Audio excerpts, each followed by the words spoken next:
Dalam nama Bapa dan Putra dan Roh Kudus. Amin. Allah Bapa di surga, kami banyak kali khawatir. Kami banyak kali cemas, gelisah, takut. Karena kami bersandar pada diri kami sendiri. Kami bersandar pada kelemahan dan keterbatasan kami. Bantu kami ya Tuhan, meski kami lemah, meski kami rapuh, kami tidak bersandar pada diri kami sendiri, tapi pada kasih setia dan belas kasihan-Mu yang setia, yang abadi selama-lamanya. Terpujilah nama-Mu kini dan sepanjang segala masa. Amin. Saudaraku yang terkasih dalam Kristus, hari ini Yesus mengingatkan kita akan apa yang harusnya menjadi dasar, fondamen, dan kesadaran kita yang paling fundamental. Carilah dulu kerajaan Allah, dan yang lain-lain akan diberikan Tuhan kepadamu. Kata-kata ini seringkali mengiang dalam diri kita, yang seringkali merasuk dalam diri kita, tapi mungkin kita tidak cukup sadar bahwa inilah yang memang Tuhan kehendaki bagi kita.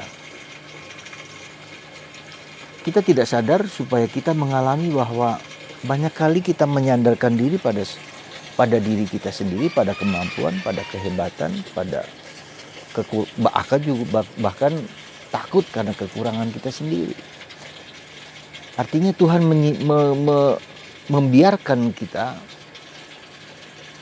tahu bahwa kita itu rapuh, bahwa kita tuh lemah, bahwa tubuh kita itu fragile, ringkih, ya.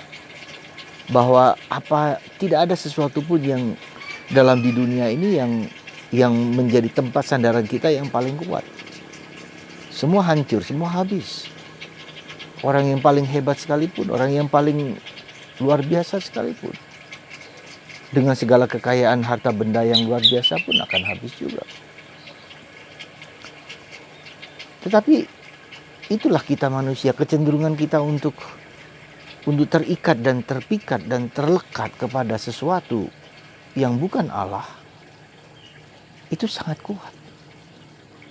Daya pesona di luar diri Allah itu begitu kuat.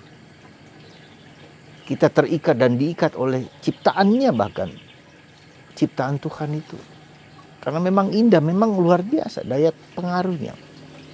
Karena itu bisa terlihat, ya, terpegang, terasakan dengan panca indera kita. Dan padahal Tuhan adalah roh murni. Meski kita tahu bahwa roh murni itu Allah Bapa itu memberikan kepada kita Yesus yang menjadi manusia. Itulah sebabnya kenapa Allah menjadi manusia dalam diri Yesus lewat sabdanya itu, ya, kepada kita supaya kita tahu bahwa kita yang berdaging dan berroh ini membutuhkan sesuatu yang dapat kita pegang, dapat kita lihat, dapat kita dengar. Dan kecenderungan itu begitu kuat, maka kita perhatikan Thomas, murid Yesus, yang mengharapkan itu. Dan syukurlah bahwa Thomas mengatakan itu kepada Yesus. Sehingga Yesus mengatakan, "Hai Thomas, lihatlah luka-lukaku. Ya, peganglah. Tapi percayalah padaku. Bukan karena kamu melihat, bukan karena panca inderamu mendengarkan, tetapi kesetiaanku itu tak akan berakhir. Tak akan hancur oleh apapun. Percayalah padaku, berimanlah kepadaku." Nah, apa dasar iman itu? Ya, dasar iman yang yaitu hanya karena kesetiaan Tuhan. Tidak ada dasar iman yang lain, karena mungkin juga bisa saja dalam sejarah kehidupan kita Tuhan setia kepada kita, Tuhan tidak pernah meninggalkan kita. Bisa saja itu kita rasakan. Maka bangsa Israel selalu diingatkan, coba lihat bangsamu. Sejak dulu Tuhan membebaskan engkau dari Mesir, segala macam kenangan akan masa lampau itu, memori, ya. anamnese ke belakang itu diingatkan bahwa Tuhan setia, bahwa Tuhan wafat, Tuhan bangkit, Tuhan hidup kembali. Itu adalah sesuatu yang menjadi diulang-ulang kembali. Maka kenapa kita merayakan Ekaristi? Supaya kita mengenangkan karya Tuhan yang setia itu. Ya. Karya Tuhan yang tak pernah ingkar janji. Karena seperti itu. Nah itu juga karena kita adalah berdarah dan daging, maka kita seringkali gelisah, cemas, takut. Karena kita juga tidak tahu apa yang akan terjadi kemudian. Maka Yesus dalam yang diutus itu menghadapi satu-satunya yang membuat manusia gentar, gelisah, cemas, dan takut, dan mengerikan adalah kematian. Maka di situ Yesus mengubah dari kematian itu menjadi kehidupan. Ketika benih itu mati, maka akan ada kehidupan baru. Kalau kita mati terhadap diri sendiri, kita akan menciptakan kehidupan baru. Karena disitulah di dalam keterbatasan kelemahan kita itu kita melihat bahwa Tuhan yang berkuasa. Karena itulah dalam bacaan pertama hari ini Paulus dengan sangat luar biasa menariknya. Apa? Bahwa dia mendapatkan pengalaman yang begitu besar sekalipun, yang begitu luar biasa. Naik diangkat ke surga, ke Firdaus oleh Tuhan di tingkat yang ketiga. Tapi bagi Paulus itu bukanlah yang paling utama.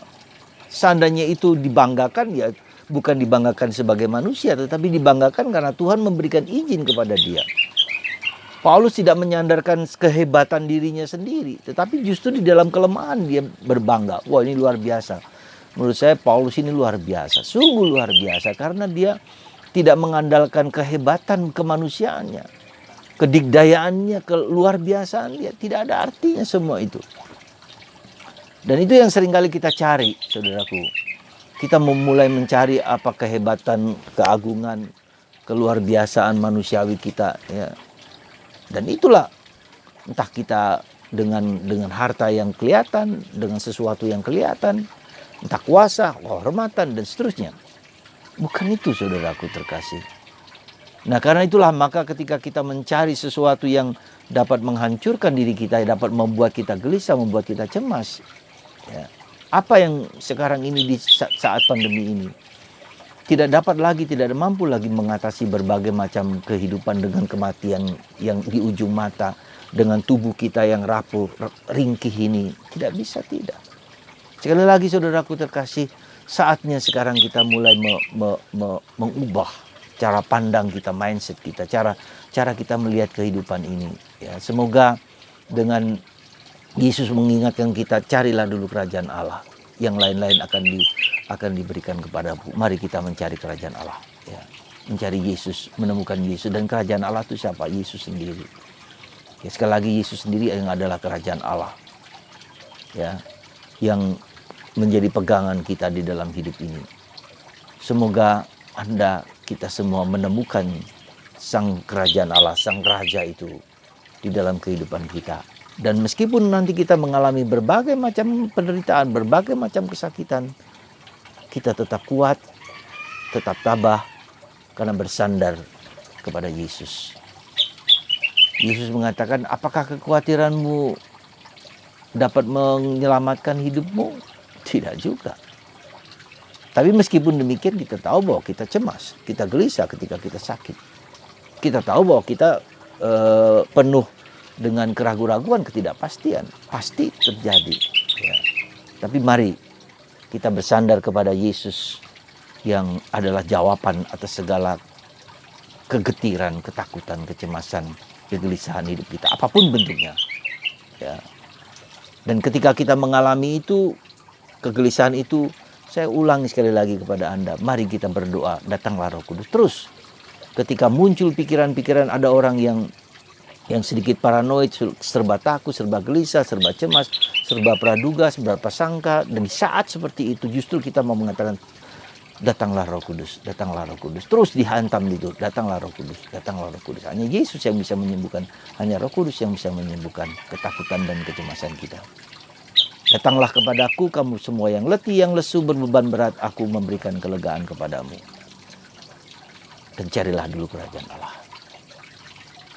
Mari saudara, kita mencari kerajaan Allah. Tuhan memberkati Anda. dan menyembuhkan Anda bila Anda sakit, penderita apapun juga, entah COVID, entah penyakit apapun, dengan rahmat dan kasih-Mu berkat Tuhan melimpah dalam diri Anda semua. Dalam nama Bapa, Putra, dan Roh Kudus. Amin.